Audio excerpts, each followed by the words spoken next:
You're listening to The Creative Imposter, episode 113.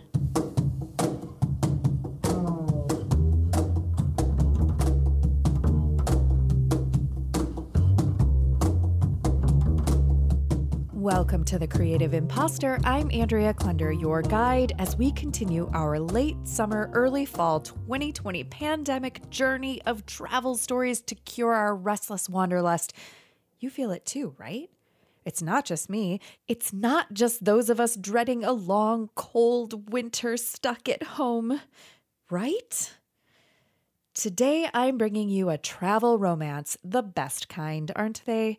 From digital marketing specialist, remote work nomad, and new YouTuber. Her channel, of course, is linked for you in the show notes for this episode at thecreativeimposter.com/113. Zselyke Kecskés. I recently found Zselyke, or rather, she found us through a local Chicago meetup group for creative women that I've been hosting since 2012. The bad news is that even though we're both in Chicago, we haven't met face to face because due to the pandemic, in-person meetups haven't really been a thing for us. The great news is that this whole scenario has given me the opportunity to think more expansively around community, social networks for creative individuals, online spaces, and the creative imposter. So, there's something new that I want to invite you to be a part of. It's the expanded, improved Creative Imposter Collective, and no, it is not a Facebook group. See you later, soul-sucking, aggravation-inducing platform of mass distraction and dissatisfaction. It's a private group hosted on a platform called Mighty Networks, where we are hosting online social meetups like arts and crafts happy hour, game night, community Zoom check-ins, and more. The best thing is, it's totally free to join. Our next online event is actually a live recording for a future episode of The Creative Imposter. It's called The Creative Imposter Roundtable, Art versus Comfort.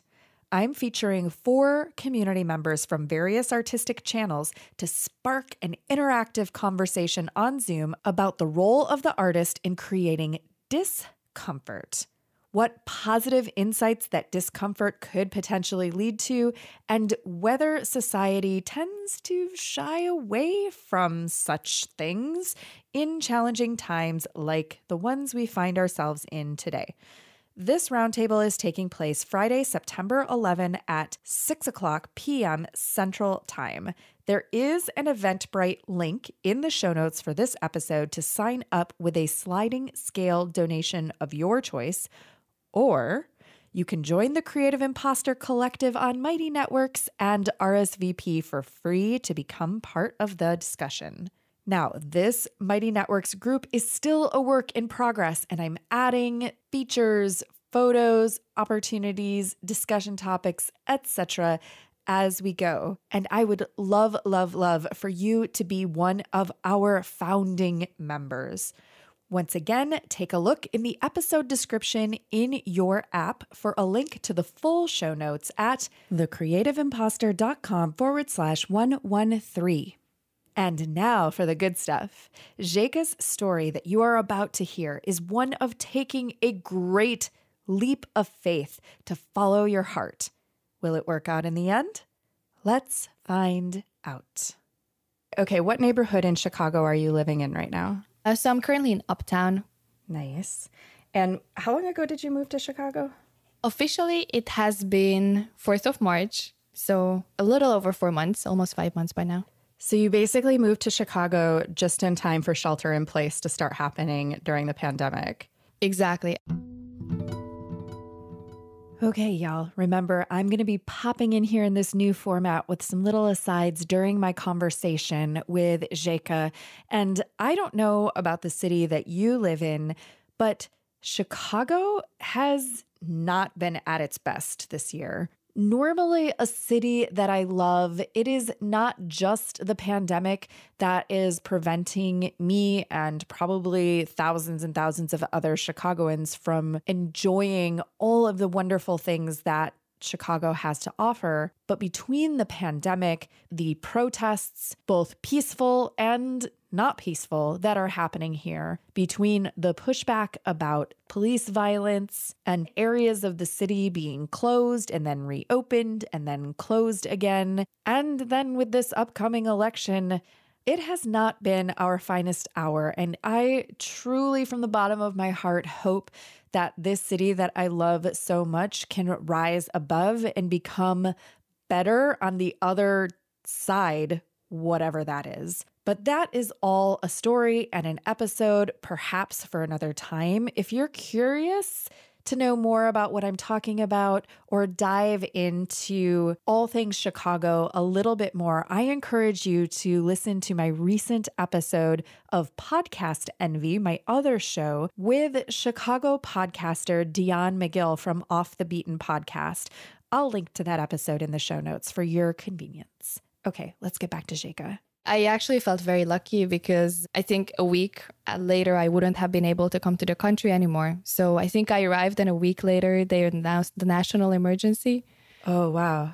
Where were you coming from at that point? Where had you been? At that point, I was coming from Hungary. I spent a couple of months there figuring out my things and preparing for the move. I know several countries that you have been in, but I don't actually know where you're originally from.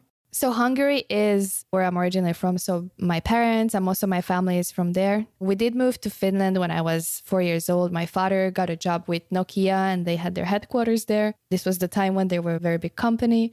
So we moved with my brother and my parents to Finland when I was 4. And that's basically where I grew up. I think for Europeans, international travel is not as big of a deal as it is for Americans. Like, it's much easier and more commonplace for Europeans to travel internationally. Is that the case for you? Like, did you grow up always traveling? Travel was always a big part of my family, partially because my grandparents and most of my family was back in Hungary and we were living in Finland. So it really made sense for us to go back to Hungary a couple of times a year. And sometimes we would do these road trips where we just drive through half of Europe to go to Hungary. This has been also really fun. And I think travel in general in Europe is just more inexpensive and more accessible. We have incredibly cheap flights, especially now they're getting cheaper. Well, actually with the COVID, they have been more expensive than before, but you can still travel for $30 round trip if you find a good deal. Sometimes I swear I should have been born in Europe. I know that you claim the digital nomad, roving entrepreneur. I don't know, I just made the roving entrepreneur part up, but yeah, I don't believe I said that. I know that you've been traveling and living in different countries and working in different countries. When did that idea first start? That's actually an interesting question. We just talked about that with a friend of mine yesterday. And growing up in Finland, I never entirely felt like it's my home country. And we traveled a lot with my family. And I always had this strong feeling that whenever I went back to Finland, it was like this feeling that I didn't want to go back. And it was a little bit of a pain to go back. And I just wanted to keep traveling. And retrospectively, it sounds a little bit ungrateful because Finland has this amazing system and it's a beautiful country and free education and an amazing social system. So it's really a great place to live. I just never really felt like it's home. So I've been looking for that place where I would enjoy being and enjoy going back to as well. So the first one for me was when I moved out of Finland was when I went to Spain. And it was actually tied together with my university degree because I was doing this double degree where I was meant to get the second half of my degree in a different country. So already when I applied for this program, I knew that the third year I have to spend abroad, which was actually part of the reason why I picked this degree because I knew that I just maybe need this push to get out. And so I ended up spending a full academic year in Spain, in Madrid. I loved it so much I wanted to stay. So I did another 6 months internship in Tenerife in the Canary Islands. And then after that, I actually returned to Hungary because I figured it would be nice to see how is it to live there as an adult, because we always went there on vacations and visiting family. But I felt like I wanted the full experience of living in my home country. What were you studying that you got to do a full year abroad as a requisite? It was a Bachelor of Business Administration. It was a double degree for that. So I actually have a degree in management and entrepreneurship and also one in marketing and communications. I know. I promised you a love story, and we'll get there in a moment. But I also thought it might be interesting to hear a little bit more about how Zselyke has been shaping her career and her life to be able to include this thing that we love so much called travel into the very fabric of her professional life. Did you ever work for a company that was location-based where you did not have the ability to travel? I did, and it was a challenge. So my first job in Hungary was for an agency. They were based in Budapest, and it was actually a really great agency, and I learned so much from them. But they weren't very open to remote work or anything like that. And although I loved living in Budapest, I kept having this craving of traveling, and it's a sort of restlessness that you're just like craving. And I think part of me still definitely has it. And it's hard to say. I think it was just the fact that I felt like there's so much more, and I hadn't really found a place where I'm perfectly happy at to be all the time. So as I mentioned before, I had this great job in Budapest. It was my first job after finishing my university degree, and it was a big deal. And I had this whole idea that I'm going to settle down in Budapest and have my first job and be a young professional in the city. And I love the idea of it. And so many people tell you that your first job after university, you should really stick to it because it looks better on your resume. So you should at least be there for a few years. So I had this mindset that I'm just going to settle down and be in Budapest. And after having been in Spain for a year and a half, I felt like I want one more vacation in Spain before I start my big job. So I went for a vacation. It was actually for a meditation retreat in the mountains in southern Spain. So I went for that, and I just wanted to have a great time and meditate and be at the beach and enjoy my time, and then return to Budapest and start my job. What I didn't expect is that I'm going to meet someone, and that I'm going to meet someone very special. Basically on the very first day when I arrived, and there was this guy at the meditation course, and first I didn't even really know what was it that drew me to him, and we just had great conversation and a great time, and we really clicked on so many levels, but at the same time we were quite different, and we really formed a very special and very strong bond very quickly. And then almost immediately we became a couple, and it wasn't even really this conversation we had. All of a sudden we were just together. And it felt very natural and also very easy. This time in the mountains on a meditation retreat, it was also quite intense because a lot was happening and we were working with our minds. Days sometimes felt like months, like you would have so many experiences. And from, we were camping and we were in the mountains. So it was intense in so many levels. So really this period of 10 days or so that we spent together, it felt like we had been together for months and we knew each other so well. And I remember we had this conversation towards the end. What are we going to do now? Because he actually lived in Guatemala at the time, and I was about to start my job in Hungary. When we were there, we really felt like this is something special and this is something we want to both continue. So we had this plan of moving to paradise together and make everything true. And he's originally from Mexico and he has some family there. So we thought that the best thing for us would be to start together in a neutral place, because we said that, well, if he would move to Hungary, then I already have a life there and it would be strange for him to become a part of my life, and vice versa. If I would move to Guatemala, then it would be a little strange. So the best would be to start in a neutral place. And for some reason, we chose Playa del Carmen in Mexico. Wait. They just met on meditation retreat. I mean, trust me, I have had my fair share of travel romances in foreign lands where thoughts like this did cross my mind for just a split fraction of a second, and tears were shed on the flight home. I'm thinking specifically of an experience that I had in India, but I don't think we actually discussed in the moment whether I would be moving to India or he would be moving to the US. But that, my friends, is a tale for another time. And mind you, at the time, I had never been to South America or Central America at all. I'd never been to Mexico. So it was all like totally new. And it just sounded like a dream. But at that point, we were like, with all these beautiful impressions, we were just like, why not? Let's make it happen. And then we both go home and I start my job and we keep texting, but it seems very distant. We got back to reality and it seemed an unattainable goal. reality. And typically, that is where the story starts to fizzle out, right? But to my surprise, he kept talking to me. I was still a little bit skeptical, so I was surprised that he started video calling me and we had these great conversations. And at some point, I think I was on my third or fourth week at my new job, and I just decided that I have to do something. So I just booked flights to go to Guatemala. I remember I had a trip scheduled to go to Greece in August, a couple of months after I started my job. And it was, I think I had a little over a week scheduled in Greece. So I just changed my flights and I bought new flights and I decided to go to Guatemala. And it was a scary decision, but I knew that I have to get it out of my system, because I knew that if I keep thinking about this guy, I cannot really move on with my life. But I need more to really know if this is a relationship that's worth pursuing.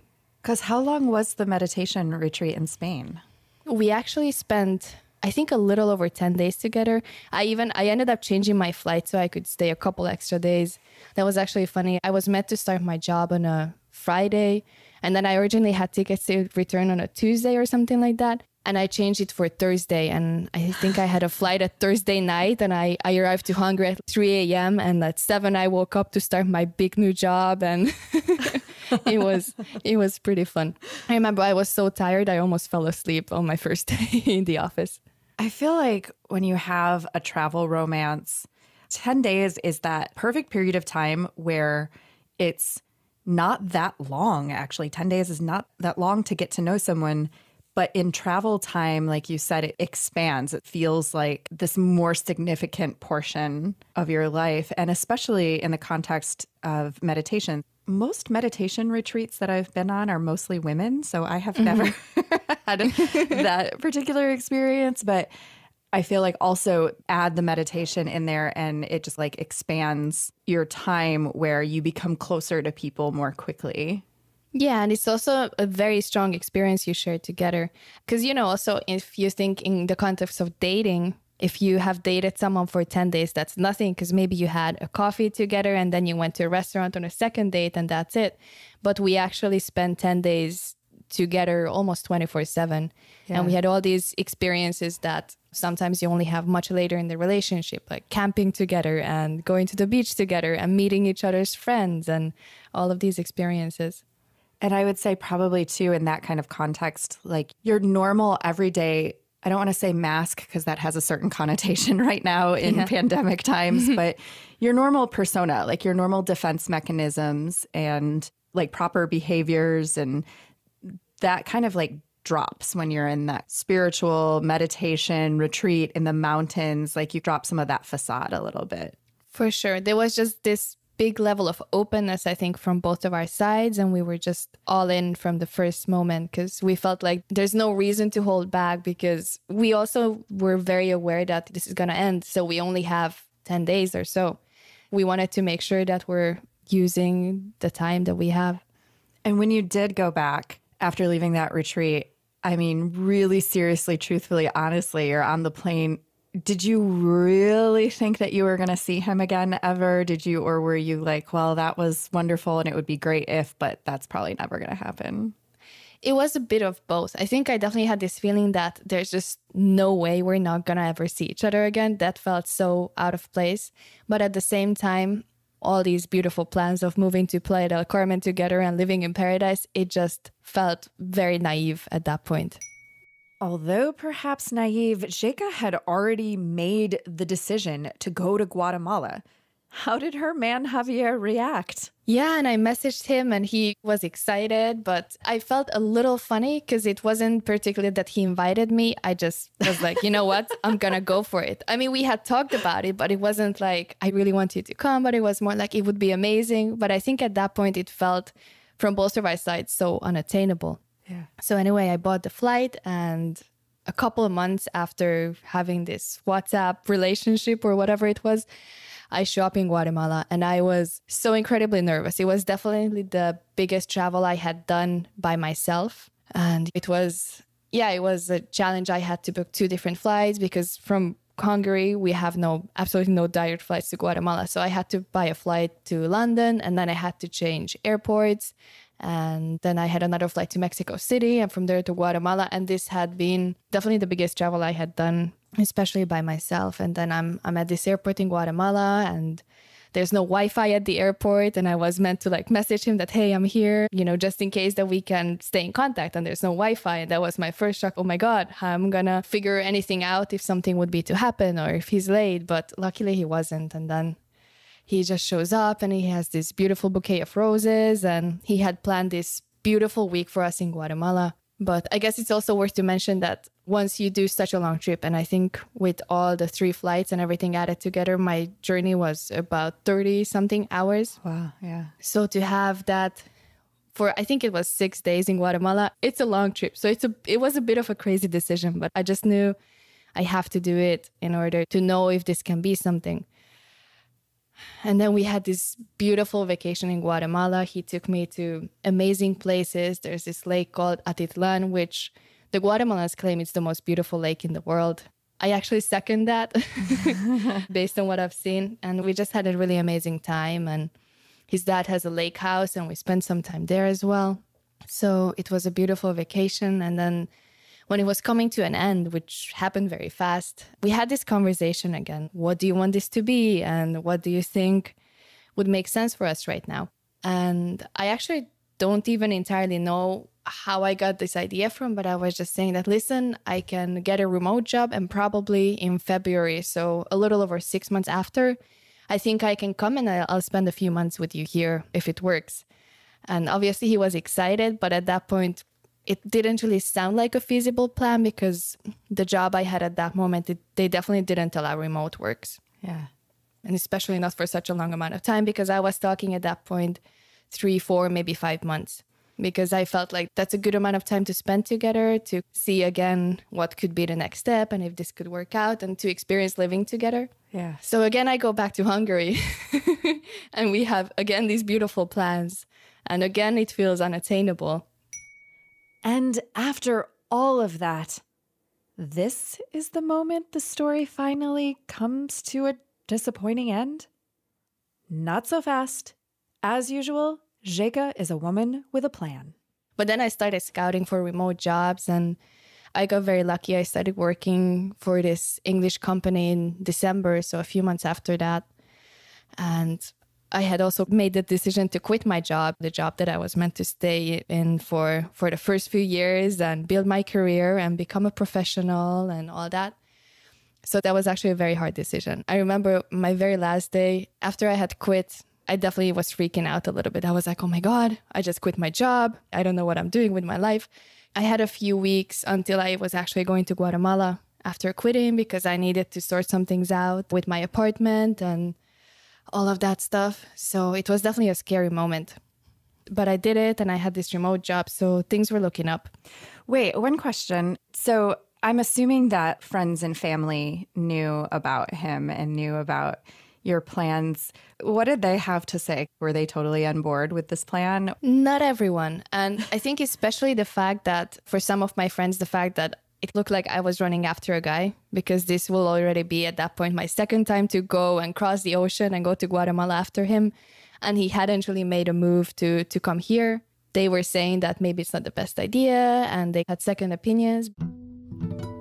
Okay, I have definitely been on both sides of this conversation with some of my friends who I thought were making totally foolish overtures toward someone who didn't necessarily maybe seem to be putting in the same amount of effort. And there were also times when I was talking what they would say is foolish, not so rational, not so grounded talk about flinging myself far away to follow my heart for that same guy.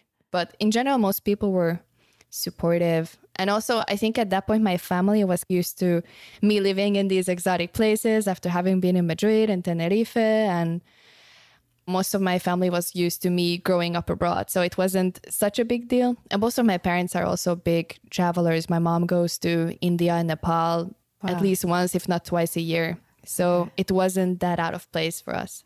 Yeah. So you have this remote job that's based in, did you say England?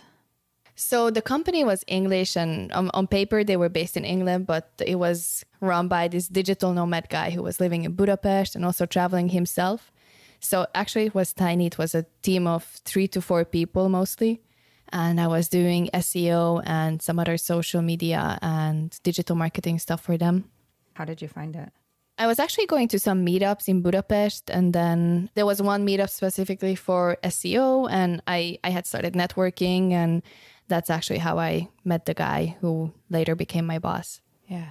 Okay, so you started working there. Yeah, that was, I think, mid-December, early January when I officially started working there. And I had about a month to figure my things out and pack everything in Budapest and put everything on hold for a while. And the plan was to go for 4.5 months to Guatemala. So I leave in February, and then we start living together with, then my boyfriend, I guess I can already say, Javier. So we start living together in Guatemala, and I'm working remotely, and I met his family, and we traveled quite a bit together. I think a couple weeks after I had arrived, we had this trip to Costa Rica, and we went to the beach, and it was a nice vacation. There was a funny story. We also went on a meditation retreat together there to Costa Rica. And then it ends and we said that we definitely want to go to the beach and see the Caribbean. It was my first time seeing the Caribbean. And we didn't check the weather because I had this assumption that the weather in Costa Rica is always perfect and always beautiful. It is, isn't it? So we go to the beach and there's a huge storm that lasted days. And we were incredibly unlucky, and it was stormy and moist everywhere. So I didn't really get the full Caribbean experience in Costa Rica, but it was still a nice vacation. Yeah. So anyway, we do these small travels to different countries in Central America, and we're working, and I have my remote job. This sounds perfect. Like it could all really work out according to plan. Uh-oh. You know from our last episode with Lisa James what happens when you make a plan around travel. And now, a call from Zselyke's boss. I think about 1 month in, he just calls me like, hey, Zselyke, I think we're discontinuing the company and someone else is going to acquire it. Actually, it's interesting. So a Chicago-based company was about to acquire this company I was working for. So he was saying that, yeah, maybe if you come back to Budapest shortly, then we can figure something out and I can give you another job or help you out somehow. But I was just not ready to leave because the whole point was that I go to Guatemala and I figure out how this relationship could work out. So that's when I started looking at freelance positions. And that's how my journey to become a digital nomad started. Yeah.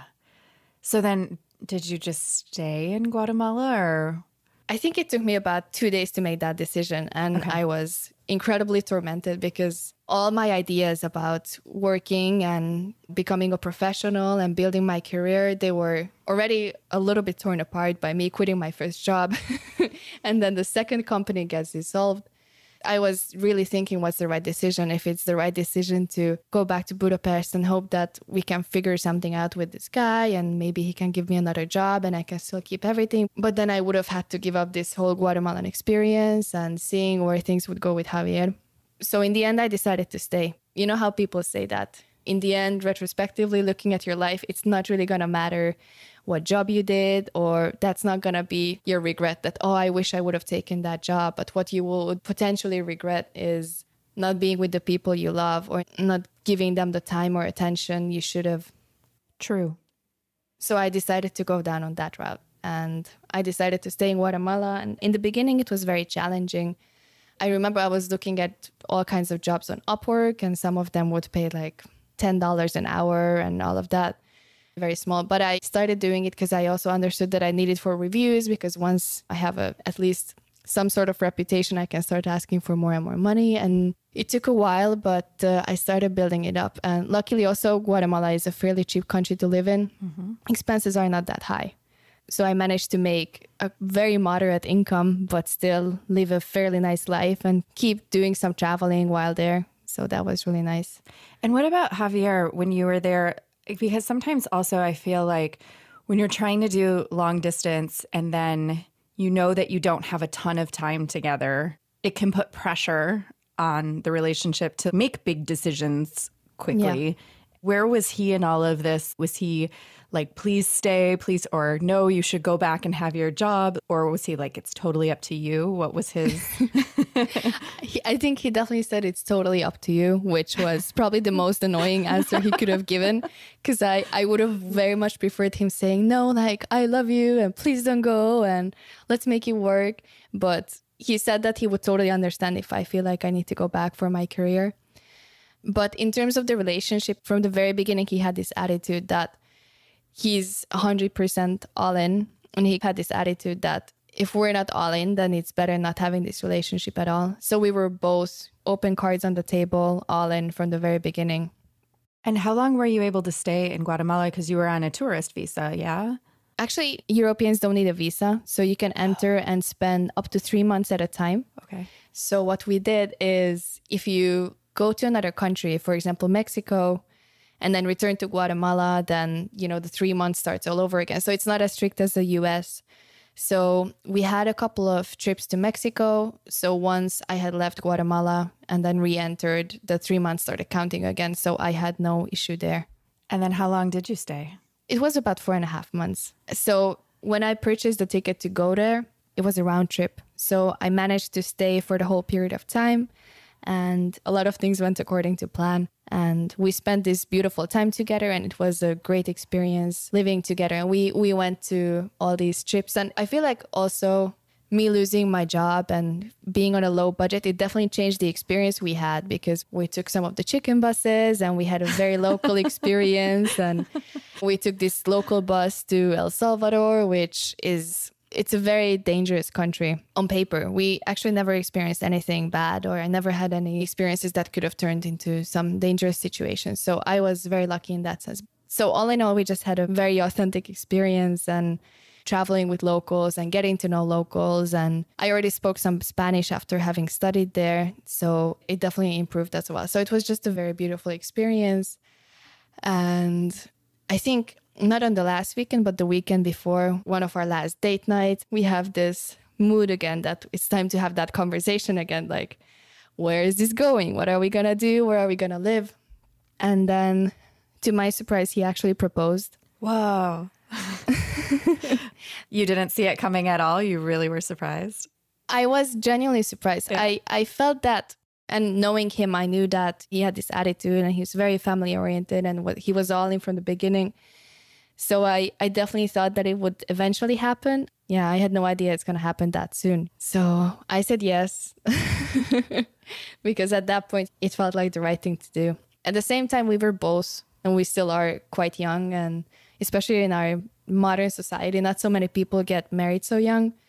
And I think also our situation and being in a long distance, it definitely fast forwarded many things. Yeah. But at the same time, having different nationalities and all of that, it just also made things easier for us. So we decided to get married, and he's actually an American citizen because his father is an American citizen as well, and he was born in Florida. So that's when we decided to move to Chicago and settle down in the US.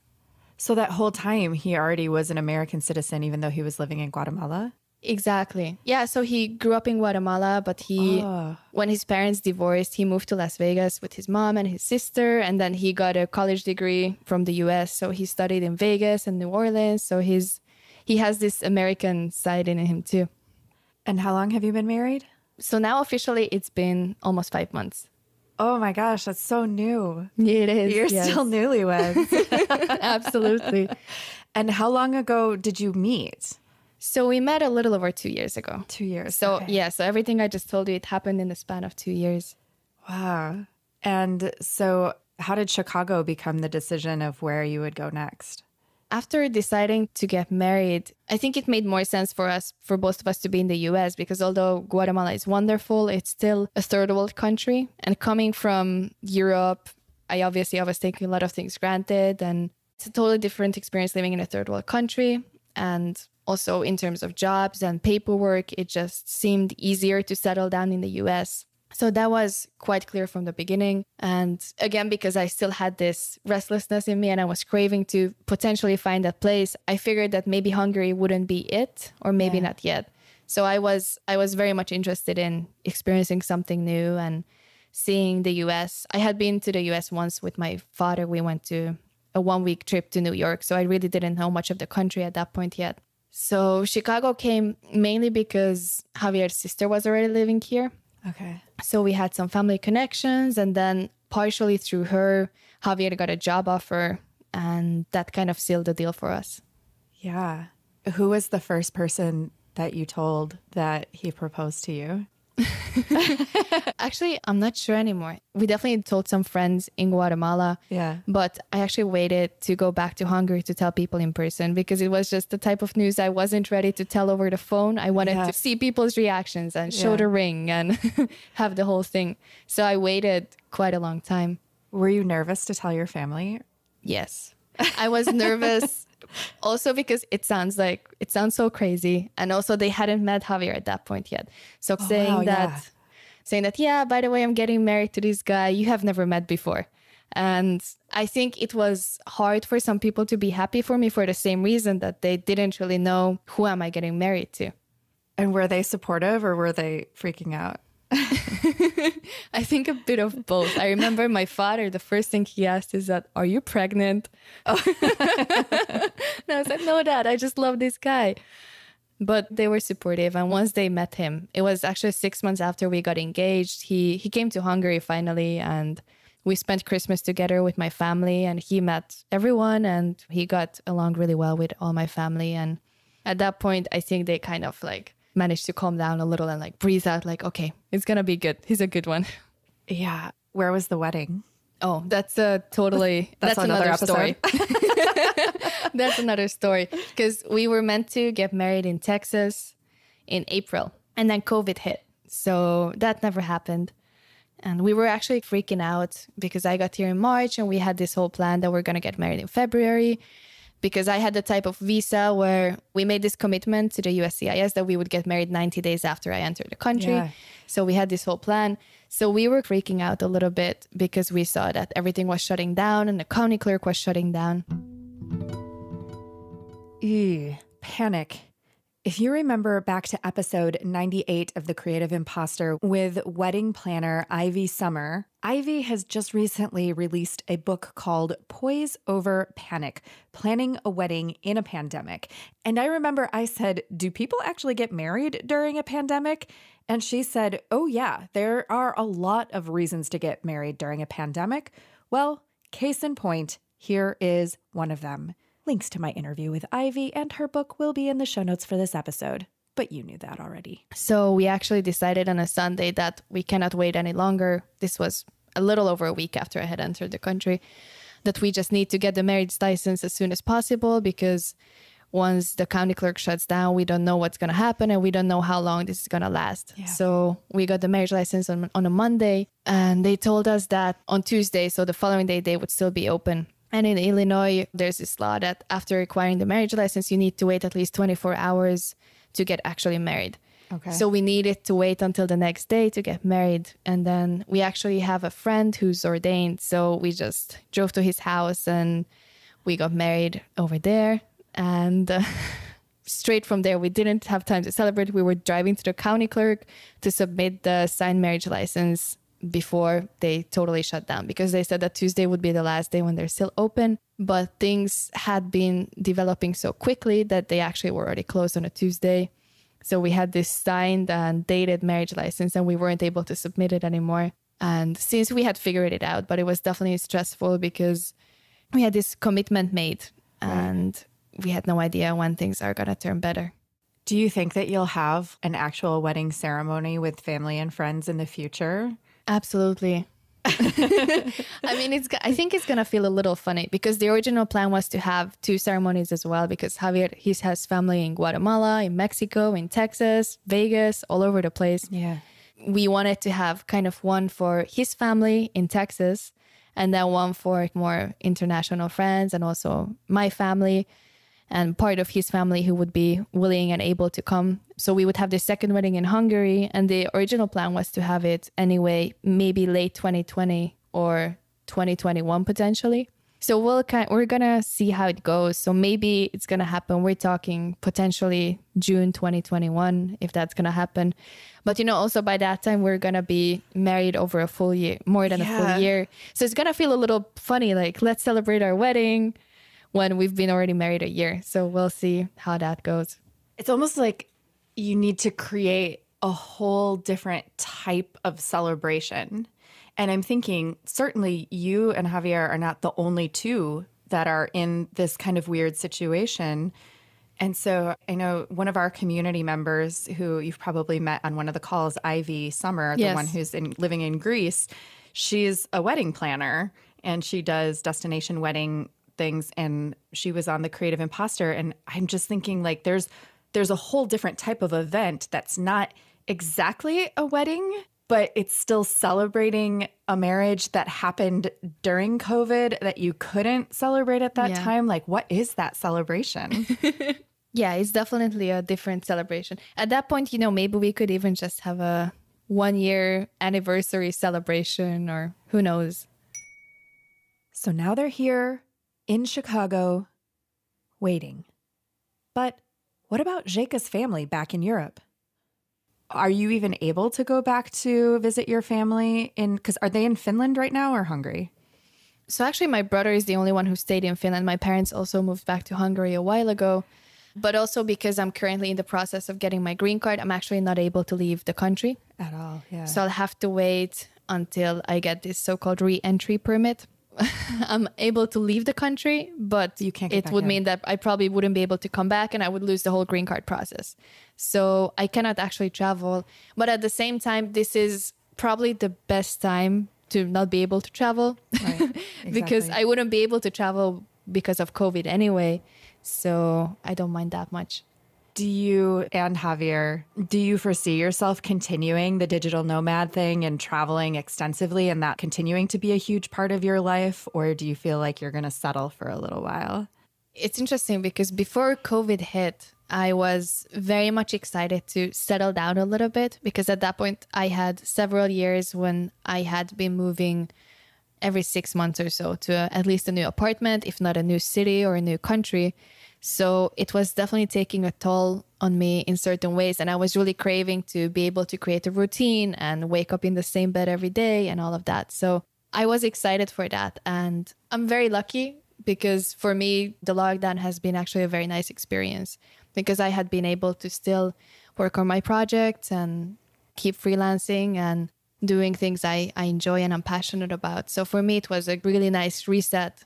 So I've been enjoying that. But I think traveling will always be a part of my life. But maybe we're also going to have to see how COVID restructures traveling.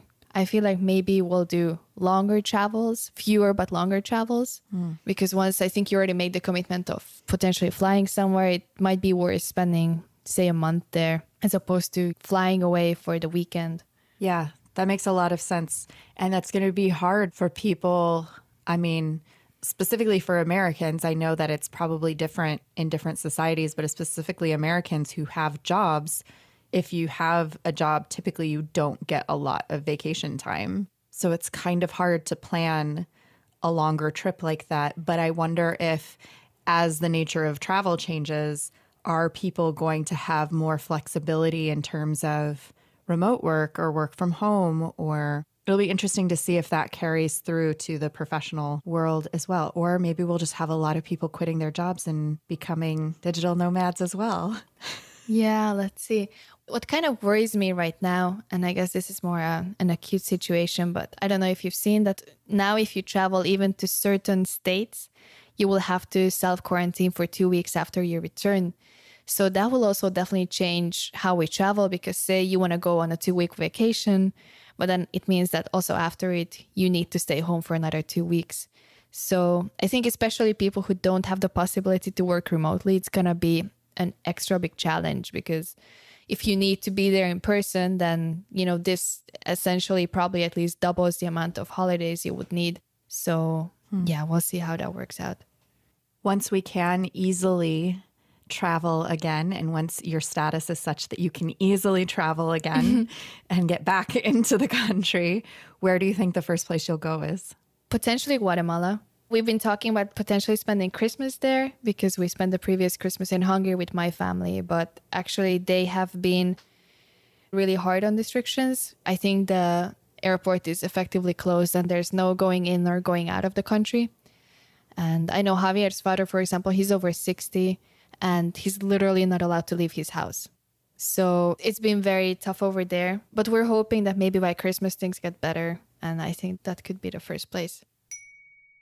Now, we recorded this conversation back in July of 2020, and it is being released in September of 2020.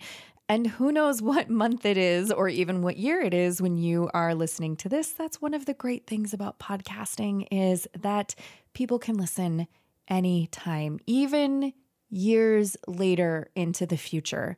So I don't know what the travel situation or restriction is at this moment that you are listening to this. A lot has changed since July and a lot hasn't. And so I don't know if they'll be able to see family by Christmas. What about you? Have you been doing any traveling, local, international? Do you have a plan for navigating the holidays this year? If you're feeling restless or stuck, what can you do to beat these shelter-in-place blues? Well, Zselyke has a few ideas. I've been revisiting a lot of my old travel pictures and even just stuff I've posted on Instagram and, making the next plan, make some plans.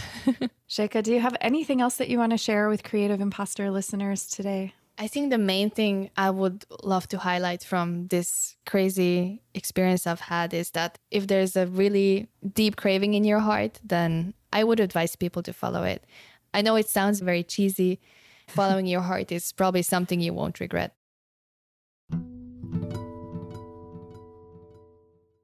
What is that deep craving in your heart right now? And how can you follow it? Even just take a tiny small step toward it, despite whatever external restrictions or internal conflicts you may be experiencing.